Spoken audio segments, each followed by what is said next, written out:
ಒಂದಿನ ಚಿಲ್ಬುಲಿ ಅಳಿಲು ಕಾಡ್ ಸುತ್ತಕೊಂಬರಕ್ಕೆ ಹೋಗುತ್ತೆ. ಅಪ್ಪ ಅಮ್ಮ ಮನೇಲೇ ಇರ್ತಾರೆ. ಆಗ ನಾಟಿ ಬೆಕ್ಕು ಮತ್ತು ನಾಟ್ಲಿ ನವಿಲು ಇಬ್ಬರನ್ನು ಸಾಯಿಸ್ಬೇಕು ಅಂತ ನೋಡುತ್ತೆ. ಒಂದು ಅಪ್ಪನ ಹಿಡ್ಕೊಳ್ಳುತ್ತೆ, ಇನ್ನೊಂದು ತಾಯಿನ ಹಿಡ್ಕೊಳ್ಳುತ್ತೆ. ಇಬ್ರು ಕೆಳಗಡೆ ಬೀಳ್ತಾರೆ.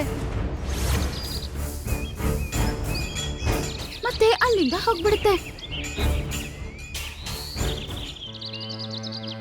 ಮತ್ತೆ ಚಿಲ್ಬುಲಿ ಅಳಿಲು ಮನೆಗ್ ಬಂದಿದ ತಕ್ಷಣ ಅಪ್ಪ ಅಮ್ಮನ ಪರಿಸ್ಥಿತಿ ನೋಡಿ ಇಬ್ಬರನ್ನ ಎಬ್ಸ್ಬೇಕು ಅಂತ ಟ್ರೈ ಮಾಡುತ್ತೆ. ಅಪ್ಪ ಅಮ್ಮ ನಿಮ್ಗೆ ಏನಾಯ್ತು? ನಾನು ಹೋಗೋವಾಗ ನೀವ್ ಚೆನ್ನಾಗೇ ಇದ್ರಲ್ವಾ? ಈಗ ಏನಾಯ್ತು ನಿಮ್ಗೆ? ಈ ಕಾಡಲ್ಲಿ ನೀವಂದ್ರೆ ಇಷ್ಟ ಆಗಿರೋರು ತುಂಬಾ ಜನ ಇದ್ದಾರೆ.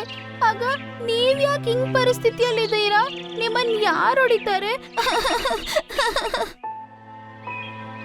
ಚಿಲ್ಬುಲಿ ಪಾಪ ತುಂಬಾ ಅಳುತ್ತೆ. ಅವರು ಸತ್ತೋಗಿದ್ದಾರೆ ಅಂತ ವಿಷಯ ತಿಳಿದ ತಕ್ಷಣ ಕಾಡಲ್ಲಿರುವ ಎಲ್ಲಾ ಜಂತುಗಳು ಚಿಲ್ಬುಲಿನ ಸಮಾಧಾನ ಮಾಡಕ್ಕೆ ಅಂತ ಬರ್ತವೆ. ಬೋನು ಪಕ್ಷಿ, ಕಾಲು ಕಾಗೆ, ನಟ್ಕಟ್ ಕೋತಿ.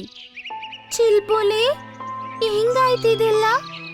ನಮ್ಮ ಕಾಡಿನ ಅಳಿಲು ಸಮಾಜಕ್ಕೆ ಸೇರಿದ ನಮ್ಮ ರಾಜ ರಾಣಿನ ಯಾರು ಸಾಯಿಸಿದ್ದು?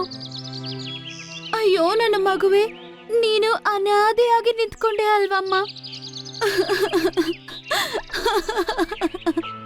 ಬೋನಿ ಪಕ್ಷಿ ಹೀಗಂತ ಹೇಳಿ ಅಳುತ್ತೆ.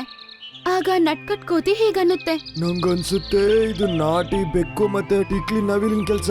ಅವರಿಬ್ರು ಮಾತ್ರ ಇಡೀ ಕಾಡಲ್ಲಿ ಅವರ ವಿರುದ್ಧ ನಿಂತಿದ್ದು. ಆಗ ಅವರೇ ಇವ್ರನ್ನ ಕೊಂದಿರ್ಬೇಕು. ಹಾ ನಡೀರಿ, ನಾವೆಲ್ಲ ಸೇರಿ ಅವರಿಗೆ ಪಾಠ ಕಲ್ಸೋಣ.